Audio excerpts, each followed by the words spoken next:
If you didn't have You our invited military me. equipment, You invited if me you to didn't speak. have our military equipment, this war would have been over in 2 weeks. No, damn well you did not just touch me. Keep your hands to your damn self. Costs about to be a mixed understanding up.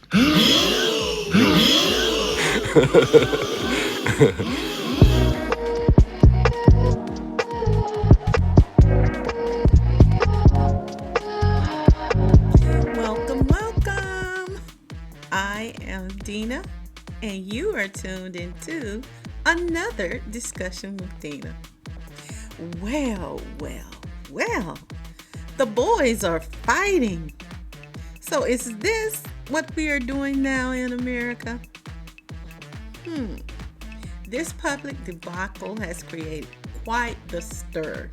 And although it did not come to blows, Trump did put his hand on Zelensky as if to shove or maybe just tell him to slow his roll, or perhaps it was just to tell him to take it down a notch. But is it all in the way it is interpreted? Or are they just doing too much? But I must say, though, from the very start, there was an air of friction, as evident from the body language of some of these guys in the room. It is also apparent from the many prowling eyes of these men and people that filled this room. There was an air or friction as evident from the body language of some of these guys or people in the room, and also apparent from the prowling eyes of these rooms filled with those of the Caucasian persuasion. I guess it's true, black folk. We are resting. Our names are West and are not taking part in this mess. And although the conversation has gotten everyone's attention, it is always best to put what it is that we are seeing in proper context. What was said, how it was said. So it's not broken up into sound bites and we are misunderstanding what is going on right before our very eyes. And it will make better sense to see it for a logical person, a logically thinking person, to analyze instead of just taking a sound bite or a bit of a clip.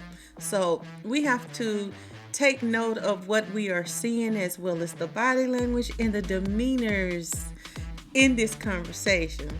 It kind of reminds you of a sheep, the way they are looking. It just reminded me of a sheep going into maybe the bear's den or being surrounded by wolves or even hyenas. He just seemed to be in a position, of course, where he needed help, but it didn't fare well for comparing it to someone such as when Netanyahu visited or when Putin visits.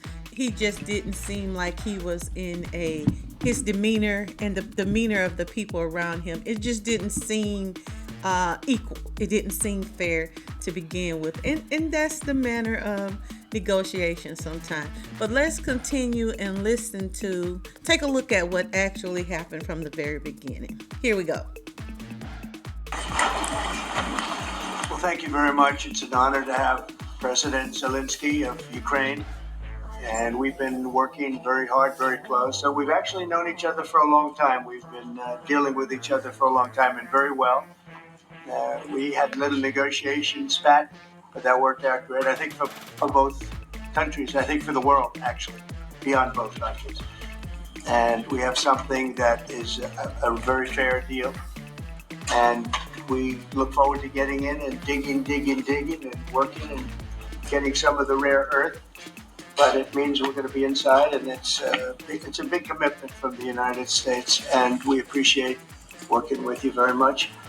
And we will continue to do that. We have had some very good discussions with Russia. I spoke with President Putin, and we're going to try and bring this to a close. It's something that you want and that he wants. We have to negotiate a deal, but we've started the confines of a deal, and I think something can happen.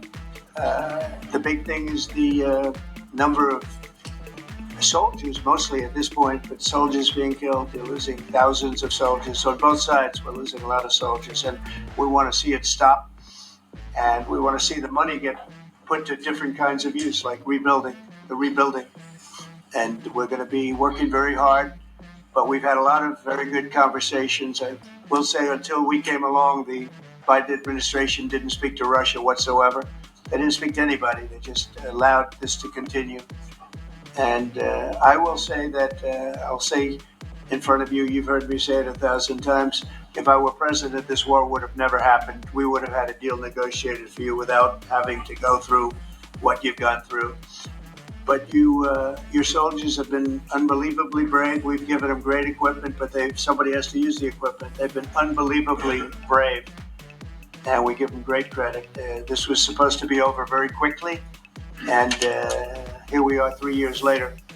So I give tremendous credit to your generals and your soldiers and yourself in the sense that it's been very hard fighting, very tough fighting. They're great fighters.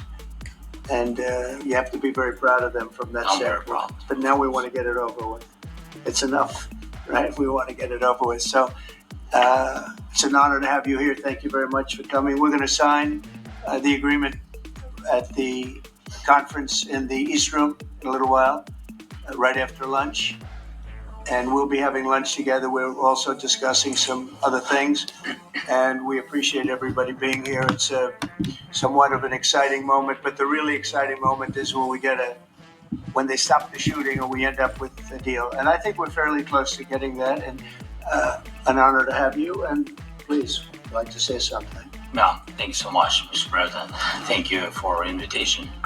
And really, I hope that this first document, will be first step to real security guarantees for Ukraine, our people, our children. I really count on it. And of course, we count that America will not stop support. Really, for us, it's very important to support and to continue it. I want to discuss it with details further during our conversation, and of course the infrastructure or security guarantees, because for today I understand what Europe is ready to do, and of course I want to discuss with you what United States will be ready to do. And I really count on your strong position to stop Putin.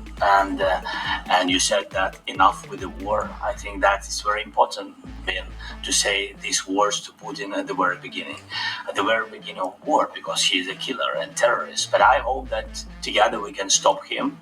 But for us, it's very important to save our country, our values, our freedom and democracy, and of course, no compromises with the killer about our territories, but it will be later. And of course, what I wanted, we spoke about it by phone with you about the drones production. We have very good drones production. I think the best one in the world for today because of the war. Yes, and of course, we need very much the air defense. You have the best air defense in the world, and really you helped us under attacks of Russians. And I want to speak how we can exchange the licenses. We're open to share the licenses of all our drones with you, of course, with the United States. And we need licenses for quick production of air defense. Even after the war, we need our nation to be calm, that we are secure. So that's why we need this air shield. And of course, about this, I want to speak about the contingents. I think that France and UK already spoke to you, and we know that Europe is ready, but without the United States, they will not be ready to be as strong as we need. And the last point, last not least, about exchange, about our people and children. And you know that this crazy Russian, that they stolen 20,000 of children, Ukrainian children. They changed their names. They changed their families, relatives, and now they're in Russia. We want to bring them back, and really, it's a big dream, task, and goal for me, and our worlds. By the way, Mr.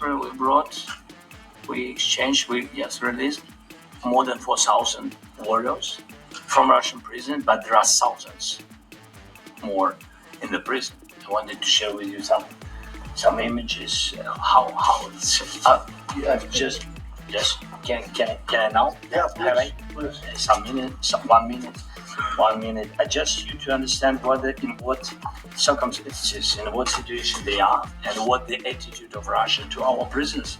That guys, just you before and after. And you see before and after, just you to understand. Now thousands of such guys, ladies and men, there, and that's so they don't eat. They beat them, and they, so they do a lot of bad things. So out of even during the war, there are rules. Everybody knows there are rules during the war. So these guys, they don't have any rules. You see that 50, 60 kilograms and a lot of such things. And I didn't want to show you what the changes with images of children because I will share with you. And I mean, it's looking tragic. Yep, it's tough stuff. I wanted very much to give you, and here you see. Yeah. This is pastor, by the way. They stolen pastors because it's not Russian church. They stolen pastors and moved pastors to the prison. We at the end of last year we brought 3 pastors. And, we could exchange them. And this is pastors. Yeah, stuff. Yeah. So I mean, this I wanted to show you and. This. So thank you very much. we want to get that in, right? Yeah, of course we And I will. think we will. And We have to, of course. do you have any questions, please? Mr. President, Mr. President, Thank you, Mr. President. With the current funds the U.S. going to put in the fund that's being created today, and how does this provide long-term security for Ukraine? Well, we don't know exactly how much because we're going to be putting some money in a fund that we're going to get from the raw earth that we're going to be taking and sharing in terms of revenue. So it's going to be a lot of money will be made from the sale and from the use of raw earth. And as you know, our country doesn't have much raw earth. We have a lot of oil and gas, but we don't have a lot of the raw earth. And what we do have is protected by the environmentalists, but that can be unprotected, but still it's not very much. They have among the best in the world in terms of raw earth. So we're going to be using that, using it for all of the things we do, including AI and including weapons and the military, and it's really going to very much satisfy our needs. So it's something that just worked out really well. We have a lot of oil and we have a lot of gas, but we don't have raw earth. So this has just about every component of the raw earth that we need for computers, for all of the things we do. This puts us in great shape. And on long-term security for Ukraine. How does this provide? I think they're going to have great luck. I think once we make the agreement, that's going to be 95% of it. They're not going to go back to fighting. I've spoken with President Putin, and I feel very strong. I've known him for a long time, and I feel very strongly that they're very serious about it. And we'll make a deal. And when the deal is made, I don't think we talk about security. Everyone's talking about the other day. All they talked about was security. I said, let me make the deal first. I have to make the deal first. I don't worry about security right now. We have to have a deal because right now, last week, 2,000 soldiers died on both sides. 2,000, and they're losing 1,000, 2,000, 3,000 a week. So as we sit here and we talk, people are getting shot and dying on the battlefield. And, they're not American soldiers, but they're Russian soldiers and they're Ukrainian soldiers, and we want to be able to stop it. And we want to be able also to spend money on other things. We don't want to, this is a tremendous amount of money. And what the Biden administration did was terrible. They were giving money, but they had no security on the money. Europe, as you know, gave much less money, but they had security. It was in the form of a loan. They get their money back, and we didn't. And now, at least we're protected because the American taxpayer has to be protected too. But this is an incredible agreement for Ukraine because we have a big investment in their country now, and what they have, very few people have. And we're able to really go forward with very, very high-tech things and many other things, including weaponry that we're going to use in many locations, but that we need for our country. This allows us to do this. Mr. President, Will you continue? I'm sorry. Yes,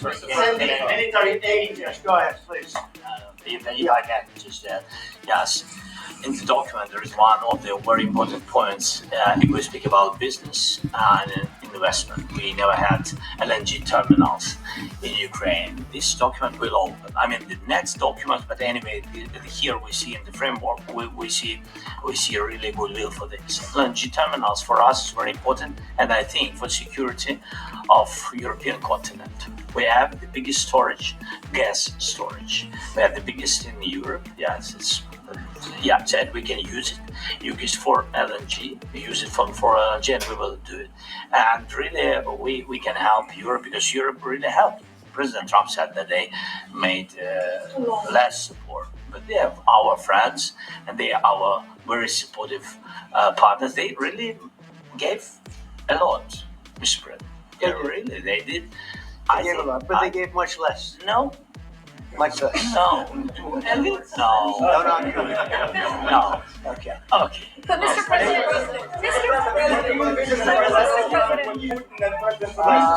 Yeah, please.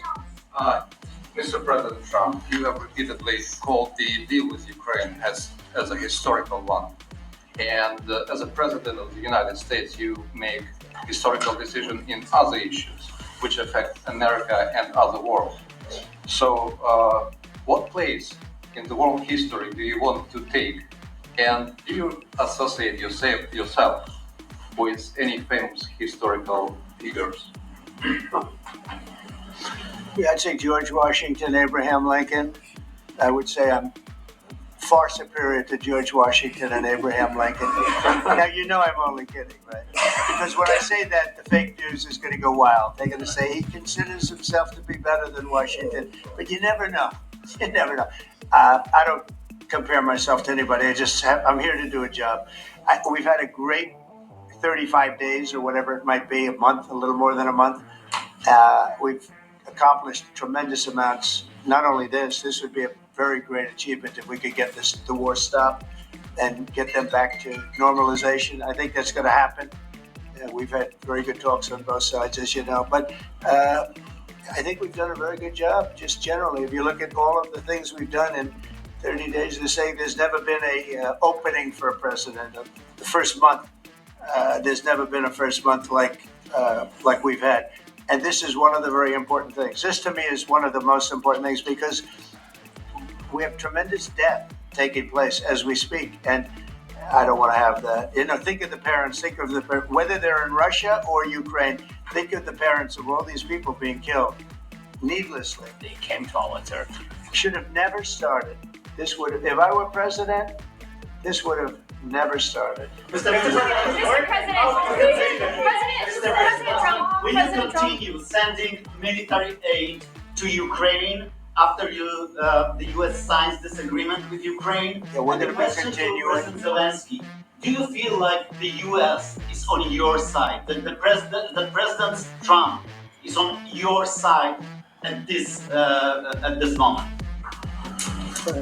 What do you think? He wants to know, do you think that, sort of a stupid question. I guess we wouldn't be here if I wasn't. But, I think that the United States on our side from the very beginning of occupation, and I think that President Trump on our side, and of course, I'm sure that United States President will not stop support. This is crucial for us. It's important for us. Yes. And Putin, the president, speaks about people and the soldiers which are dying, but they came to our territory, they came to our land. They began this war, and they have to stop. And I think this is the question, was really the most important question. Can President Trump, I hope yes, with some other allies, to stop Putin withdraw these enemies, our enemy, withdraw these troops from our land? And I think that you asked about the history. I think that if President, or when he will stop Putin, if President Trump will bring peace to our country, I think he will be on this wall. we've had very, very good talks. What about military aid to Ukraine? President Zelensky just said that there will be no compromises with Vladimir Putin. I just wanted to ask both of you. Firstly, are there compromises that you think that President Zelensky is going to have to make? And President Zelensky, is there anything that you might think that you may be able to offer or bring to the table, for example, elections? Thank you. I think you're going to have to always make compromises. You can't do any deals without compromises. So certainly he's going to have to make some compromises, but hopefully they won't be as big as some people think you're going to have to make. That's all. It's all we can do. I'm here as an arbitrator, as a mediator to a certain extent between two parties that have been very hostile. To put it mildly, they've been very hostile. This has been a vicious war. It's been a vicious war.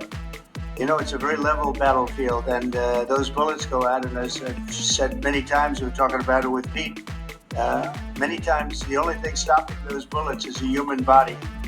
And in the case we're talking about, generally young human bodies are stopping a lot of bullets. It's dead level. That's why it's great farmland. It's great land. It's great farmland, but there's very little protection against the bullets that are being, and other things that are being shot.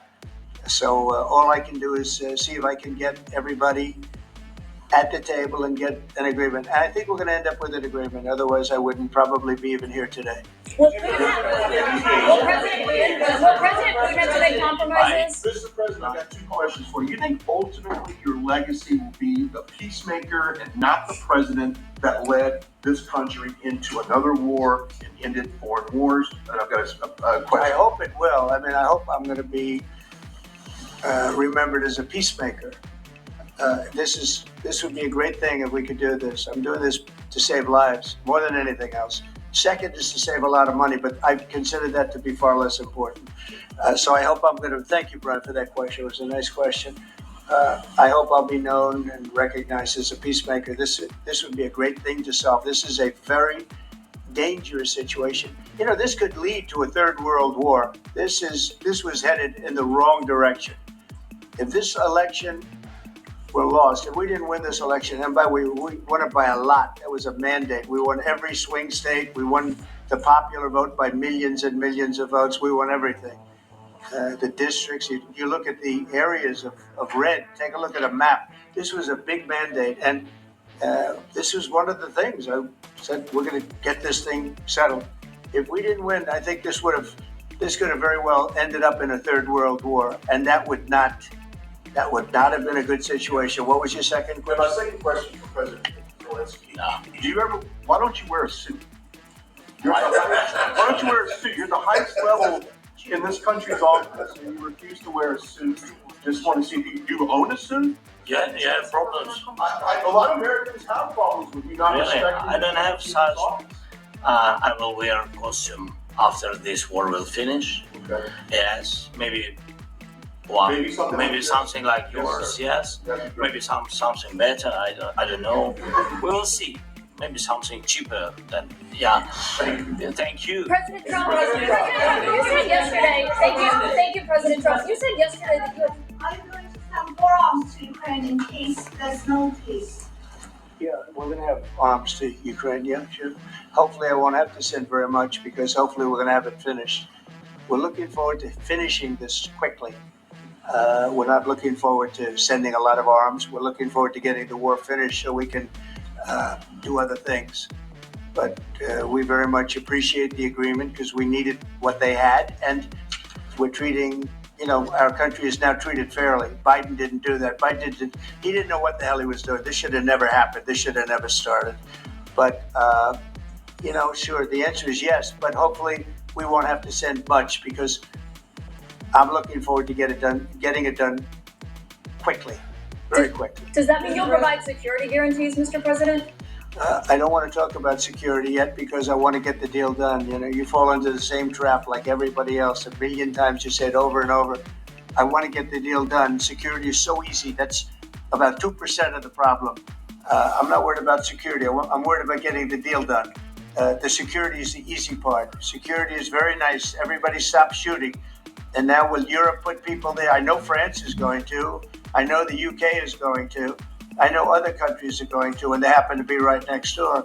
We haven't committed, but we could conceivably. We have security in a different form. We'll have workers there digging, taking the raw earth so that we can create a lot of great product in this country.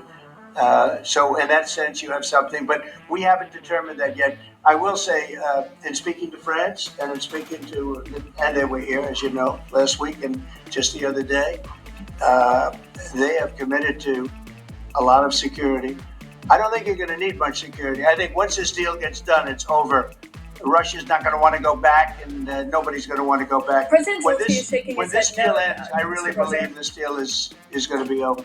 Well, Question? yeah, Please go ahead. Thank you. Go ahead. Thank you so Mr. much. President, Yeah. thank you. You Thank had you. your Yeah, yeah. crowning of your star mark at the White House this past week, both of whom praised your courage and conviction to lead the pathway towards peace. Yes. Part of that involved, though, re-engaging Russia in diplomatic relations, something that previous leaders lacked the conviction to do so. What gave you the moral courage and conviction to step forward and lead that? Well, I love this guy. Who are you with? One American News, sir. Well, that's why I like him. One American News does a great job. That's very. I like the question. I think it's a very good question. It's a pathway to peace. It's a pathway to getting something solved. And I feel that as the head of this country, I have an obligation to do that. Plus, we're very much involved. We got involved. It's too bad we got involved because there should have been no involvement because there should have been no war. And there shouldn't have been October 7th. That would have never happened. As you know, Iran was broke. They had no money to give to Hezbollah. They had no money to give to Hamas. They were stone cold broke. And then under Biden, they became rich as hell. They went from no money to $300 billion in a period of 4 years. And they gave a lot of that money away, and you see what happened. And that's a real mess also that we hope to be able to solve. But no, I appreciate your question very much. I feel I have an obligation to try and do something to stop the death. If I can answer. Yes, if I can answer. Please, Sorry. go ahead. Please. And I do like your clothing, really. Yeah, really? Even though I think he's a great guy, by the way. I don't know if you two like each other, but you know what? I think No, he's dressed. why? I dressed like this guy. I think he's dressed beautifully. So I have more serious things than answer on such Yeah, questions. sure, that's I will okay. answer on more serious good questions shame. if I can. Yes. Yeah. So please, about security guarantees and about just ceasefire. We can't just speak about ceasefire and speak. It will not work. Just ceasefire will never work because I'm like a president. I have this experience, and not only me. Ukraine before my presidency, from the 2014, Putin broken 25 times. 25 times he broke his own signature. 25 times he broke a ceasefire. But he never broke to me. He never broke. No, you were the president. You were the president He during. never broke to me. In 2016, you've been the president, Mr. President. You've been the president, but he had, of course, not with you, but he had during those periods, he had conversations with our side. And we had Normandy format, the France, Germany, Ukraine, and Russia. And he broke it 25 times. That's why we will never accept just ceasefire. It will not work without security guarantees. Security guarantees, maybe President is right about this document and other, but this document is not enough. Strong army is enough because his soldiers afraid, Putin's soldiers afraid of our soldiers when we're strong enough. If we are not strong enough, if we are empty, if our storage is empty, we can't defend our land.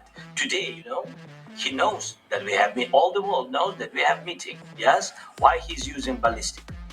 Putin today using ballistic on our hospitals, schools, and it says ballistic. So he knows that we are here and that President Trump is really have goodwill to stop this war. And you hear now the president. So why he's using? So he doesn't want to stop. He doesn't want. But I hope that we will do it. Really, we'll do it. Security. When we speak about security guarantees, when the Europeans are ready for contingents, they need USA backstop. If there will not be United States, we will not never have any contingents, strong contingents from the Europeans, because they don't want to divide alliance connection between the United States and the main and strongest ally and Europeans. And this is crucial. This is important. That's what we want to speak about very much. This is very important. And air defense. So air defense, really, we have big deficit with all the systems, and we need to provide this. We need it very much. Otherwise, Putin will never stop and will go further and further. He doesn't want. He hates us. You know, it's not about me. He hates Ukrainians. He thinks that we are not a nation. He thinks, and he shared these thoughts. I think maybe with your team also. I don't know, but with all the Europeans in media, officially and not, he always said that there is no such country, such nation, such language, and such life like Ukrainian. No, he really doesn't respect all the Ukrainians, and he wants to destroy us. And you are right, Mr. President. That's 2%. This document, maybe other documents, it's a very good start, very good, but it will not enough to stop this person. Should Russia pay to rebuild Ukraine? Should Russia pay to rebuild Ukraine? They have to pay. This is the rule. This is the rule of the war. This is the rule of the war. During all the centuries, all the history, this is the rule of the war. Who began, those pay. Do you agree? This is the rule. Putin began this war. He has to pay all money for innovation. He has to pay. Of course, some Russian assets, what we have in Europe, about 300 billions, we can use them. We can use for innovation and buy military support from the United States also. We can do it, but it's not enough. It's not enough. I asked this question that you didn't like because I wanted to know. Wait, one second. I asked this question that you didn't like because I wanted to know if you want to position yourself in the middle between Russia and Ukraine or on the Ukraine side. I'm in the middle. I want to solve this thing. I'm for both. I want to get it solved. And it's wonderful to speak badly about somebody else, but I want to get it solved. If we can solve it, great. If we can't solve it, they're going to have to fight it out, and who knows what's going to happen. But I want to see it get solved. May I follow up? One more question about U.S. troops in Europe. After Russian invasion of Ukraine, your predecessor sent additional troops to Eastern Europe, including Poland, my country. Are you committed to keeping these troops on the eastern flank of NATO in the future? I'm very committed to Poland. I think Poland has really stepped up and done a great job for NATO. As you know, they paid more than they had to. They are one of the finest groups of people I've ever known. I'm very committed to Poland. What about Baltics? Poland's in a tough neighborhood, you know. What about the Baltics? The Baltics, they got a lot of. It's a tough neighborhood too, but we're committed. We're going to be very committed, and we're committed to NATO. But NATO has to step up, and the Europeans have to step up more than they have. And I want to see them equalize because they are in for far less than we're in, and they should be at least equal. You understand that? Why is the United States? We have an ocean in between. Why is the United States in for so much more money and other things as Europe? With that being said, and as you said, they've also been obviously very helpful. But we have put in far more than they have. And I think they should equalize. Mr. President, please, go ahead. If I could really say, what changed between the first time the Secretary of Defense gave President Zelensky the agreement and today for the signing? We made a deal. So What was the deciding factor? I'm a business person. We made a deal. That's what changed. A lot of those minerals. I didn't think we were going to make a deal, and we ended up making the deal. So that changed. Mr. President, how do you envision a trilateral summit with President Zelensky and Putin? I don't know, but they don't like each other. I can tell you that. They do not like each other. It's not a love match, and it's unfortunate. That's why you're in this situation.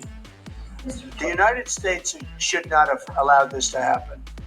Okay? The United States, run by a man that didn't know much, I'm going to be very nice, run by an incompetent person, very incompetent person, should never have allowed this to happen.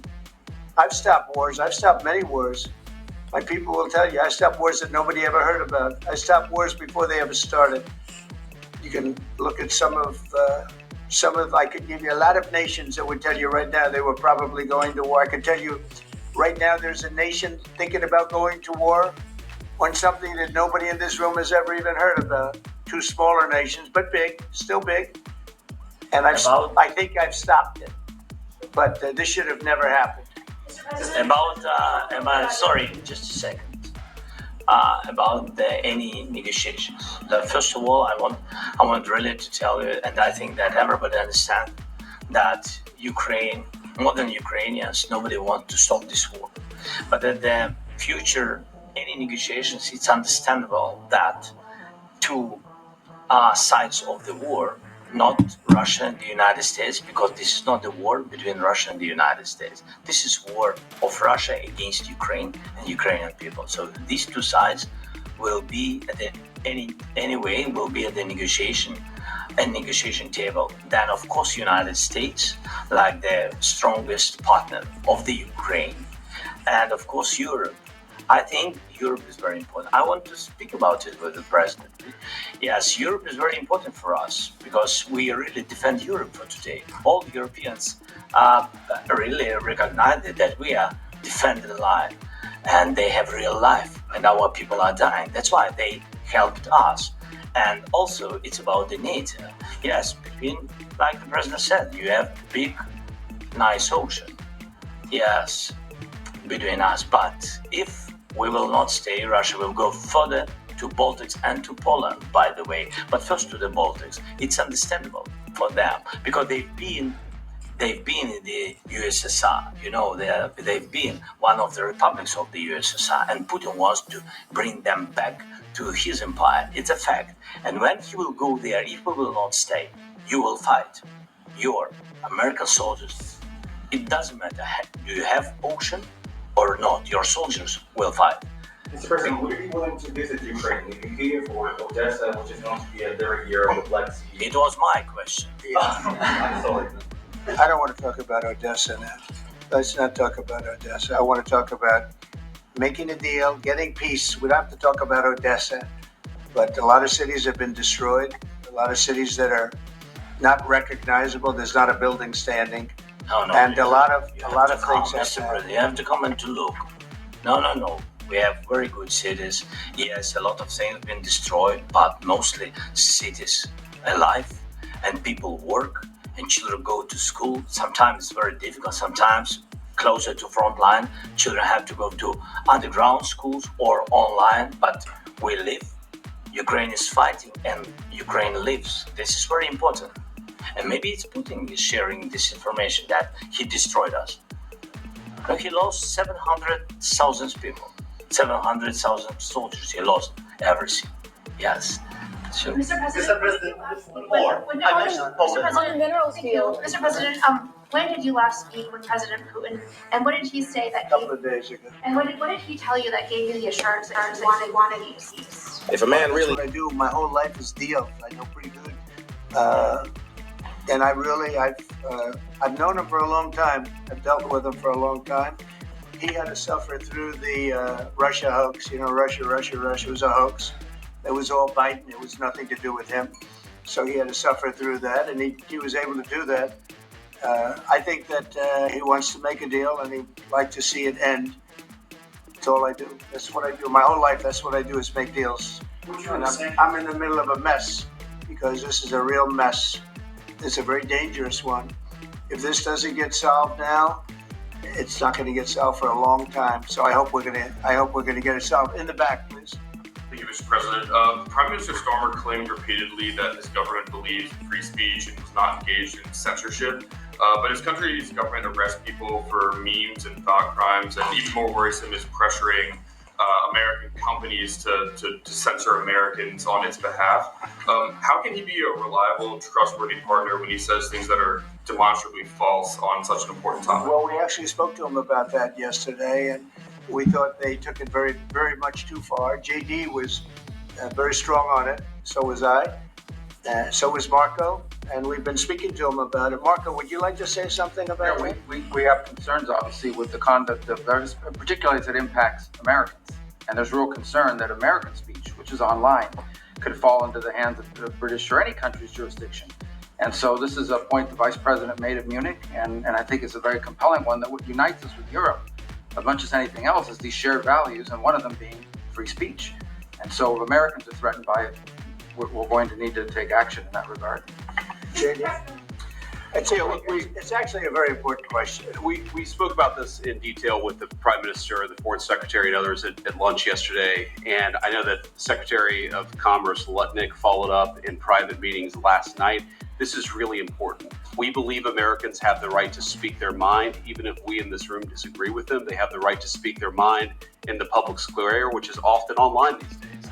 And we're going to defend that right as it pertains to American companies and American citizens vigorously if we have to. I do think that under the president's leadership, we're going to find common ground with our friends in the UK on this question, but it remains to be seen. The principle that will guide us is we believe in free speech in this country and we'll fight for it for American citizens.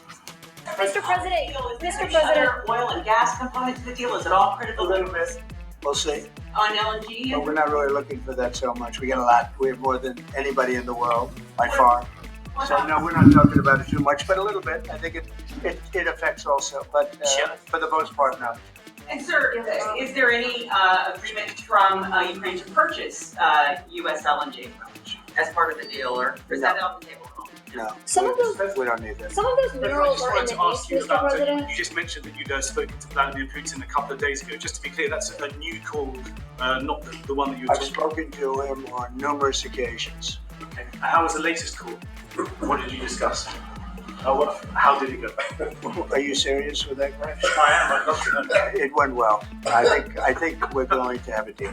On the minerals deal, Mr. President, some of those minerals are in the east of Ukraine, not far from the front lines and in areas that Russia has occupied. Will you direct President Putin to withdraw his forces from those areas if there's U.S. interest Well, there? we'll take a look at the time. We have a lot of area. It's a very big area we're talking about. So we'll take a look. I'll study that and I'll see.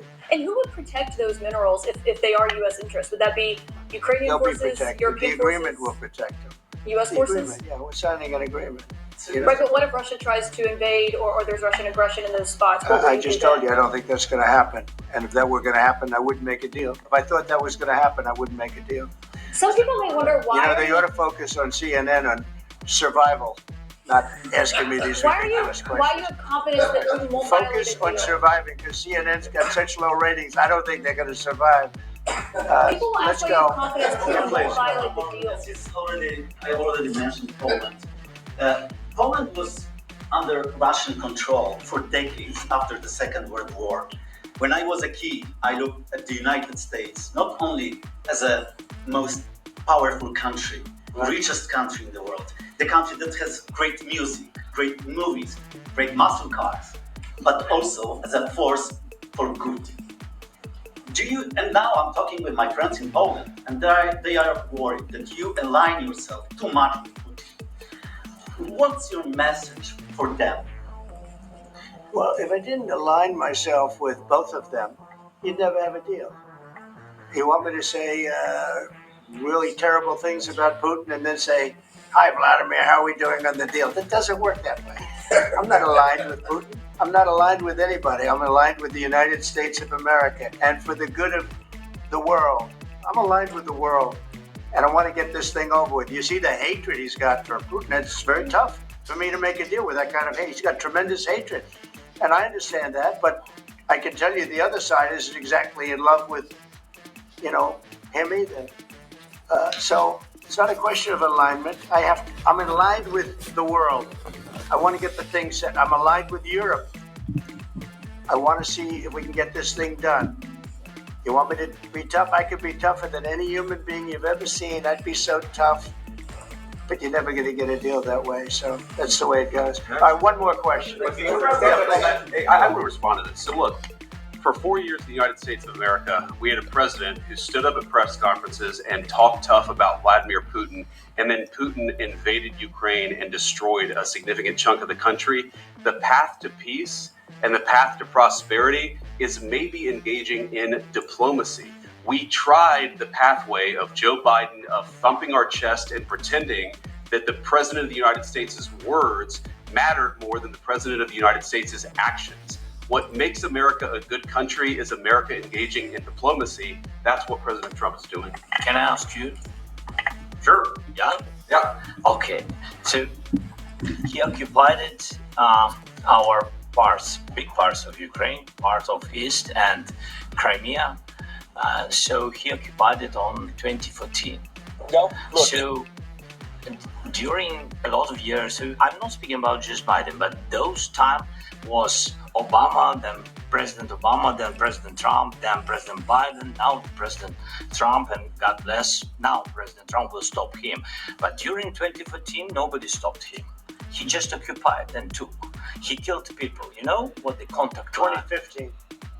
2014. 2014 is 2014. Yeah. So I was not here. Yeah, but That's exactly right. Yes, but during 2014 till 2022, the situation the same. The people are been dying on the contact line. Nobody stopped him. You know that we had conversations with him, a lot of conversation, my bilateral conversation, and we signed with him, me, like a new president. In 2019, I signed with him the deal. I signed with him, Macron and Merkel. We signed ceasefire. Ceasefire. All of them told me that he will never go. We signed with him with gas contract. Yes, but after that, he broke the ceasefire. He killed our people and he didn't exchange prisoners. We signed the exchange of prisoners, but he didn't do it. What kind of diplomacy, JD, you are speaking about? What do you mean? I'm talking about the kind of diplomacy that's going to end the destruction of your country. Yes, but if you are not strong... Mr. President, with respect, I think it's disrespectful for you to come into the Oval Office and try to litigate this in front of the American media. Right now, you guys are going around and forcing conscripts to the front lines because you have manpower problems. You should be thanking the president for trying to bring it into this. Have you ever been to Ukraine that you see what problems we have? I have been to. Come once. I've actually watched and seen the stories, and I know what happens is you bring them on a propaganda tour, Mr. President. Do you disagree that you've had problems with bringing people into your military? We have problems. And do you think that it's respectful I will answer. to come to the Oval Office of the United States of America and attack the administration that is trying to prevent the destruction of your country? A lot of questions. Let's start from the beginning. Sure. First of all, during the war, everybody has problems. Even you, but you have nice ocean and don't feel now, but you will feel it in the future. God bless. You don't know that. God bless. God bless. You will not have a war. Don't tell us what we're going to feel. We're trying to solve a problem. Don't tell us what we're going to feel. I'm not telling you. Because I'm you're in answering no position to dictate that. That's exactly what You're in no position to dictate what we're going to feel. We're going to feel very good. You will feel influence. We're going to feel very good and very strong. You will feel influence. You're right now not in a very good position. You've allowed yourself to be in a very bad position, and he happens to be right about From it. the very beginning of the war. You're not in a good position. You don't have the cards right now. With us, you start having cards. But right now, you don't. You're playing cards. You're playing cards. You're gambling with the lives of millions of people. You're gambling with World War III. You're gambling with World War III. And what you're doing is very disrespectful to the country, this country. That's back to you. Far more than a lot of people said they should have. Have you said thank you once? This entire meeting? No, in this entire meeting, have you said thank you? You went to Pennsylvania and campaigned for the opposition in October. Offer some words of appreciation for the United States of America and the president who's trying to save your country. Please, you think that if you will speak very loudly about the war, you He's can not speaking loudly. He's not speaking loudly. Your country's in big trouble. Can I Wait a answer? minute. No, you've done a lot of talking. Your country is in big trouble. I know. You're not winning. I know. You're not winning this. You have a damn good chance of coming out okay because of us. Mr. President, we are staying in our country, staying strong from the very beginning of the war. We've been alone, and we are thankful. I said thanks You haven't in been this alone. cabinet, You and not haven't been only alone. in this cabinet. We gave you, through this stupid president, $350 billion. We gave for you your military equipment, and you men are brave, but they had to use our military. What about If you didn't have our military equipment, if you didn't have our military equipment, this war would have been over in 2 weeks. In 3 days, I heard it from Putin. In 3 days, this is something Maybe new. less. In 2 weeks, of course, yes. It's going to be a very hard thing to do business like this. I tell you. Say thank you. I said a lot of times to American people. Except that there are disagreements, and let's go litigate those disagreements rather than trying to fight it out in the American media when you're wrong. We know you're wrong. But you see, I think it's good for the American people to see what's going on. I understand, sir. I think it's very important. That's why I kept this going so long. You have to be thankful. You don't have the cards. You're buried there. Your people are dying. You're running low on soldiers. Listen, you're running low on soldiers. It would be a damn good thing. Then you tell us, I don't want a ceasefire. I don't want a ceasefire. I want to go and I want this. Look, if you could get a ceasefire right now, I tell you, you'd take it so the bullets stop flying and your men stop getting killed. Of course, we want to stop the war. But you're saying you don't want a ceasefire. But I said to you, I want a ceasefire. with guarantees. Because you'll get a ceasefire faster than an agreement. Ask our people about ceasefire, what they think. That wasn't with me. For you what that wasn't with me. That was with a guy named Biden, who was not a smart person. That was with Obama. It was your president. Excuse me. That was with Obama, who gave you sheets, and I gave you javelins. Yes. I gave you the javelins to take out all those tanks. Obama gave you sheets. In fact, the statement is Obama gave sheets and Trump gave javelins. You got to be more thankful, because let me tell you, you don't have the cards. With us, you have the cards. But without us, you don't have any cards. One more question to Mr. Vice President. I'm sorry. It's going to be a tough deal to make, because the attitudes have to change. What if Russia breaks ceasefire? What if Russia breaks peace talks? What do you do then? I understand that it's a heated conversation right now. What are you saying? She's asking, what if Russia breaks the ceasefire? What if anything? What if a bomb drops on your head right now? Okay? What if they broke it? I don't know. They broke it with Biden, because Biden, they didn't respect him. They didn't respect Obama. They respect me. Let me tell you, Putin went through a hell of a lot with me. He went through a phony witch hunt where they used him and Russia. Russia. You ever hear of that deal? That was a phony Hunter Biden, Joe Biden scam. Hillary Clinton, Shifty Adam Schiff. It was a Democrat scam. And he had to go through that. And he did go through it. We didn't end up in a war. And he went through it. He was accused of all that stuff. He had nothing to do with it. It came out of Hunter Biden's bathroom. It came out of Hunter Biden's bedroom. It was disgusting. And then they said, oh, the laptop from hell was made by Russia. The 51 agents. The whole thing was a scam. And he had to put up with that. He was being accused of all that stuff. All I can say is this. He might have broken deals with Obama and Bush, and he might have broken them with Biden. He did, maybe. Maybe he did. I don't know what happened. But he didn't break them with me. He wants to make a deal. I don't know if he can make a deal. The problem is, I've empowered you to be a tough guy. And I don't think you'd be a tough guy without the United States. And your people are very brave. But you're either going to make a deal or we're out. And if we're out, you'll fight it out. I don't think it's going to be pretty, but you'll fight it out. But you don't have the cards. But once we sign that deal, you're in a much better position. But you're not acting at all thankful. And that's not a nice thing. I'll be honest, that's not a nice thing.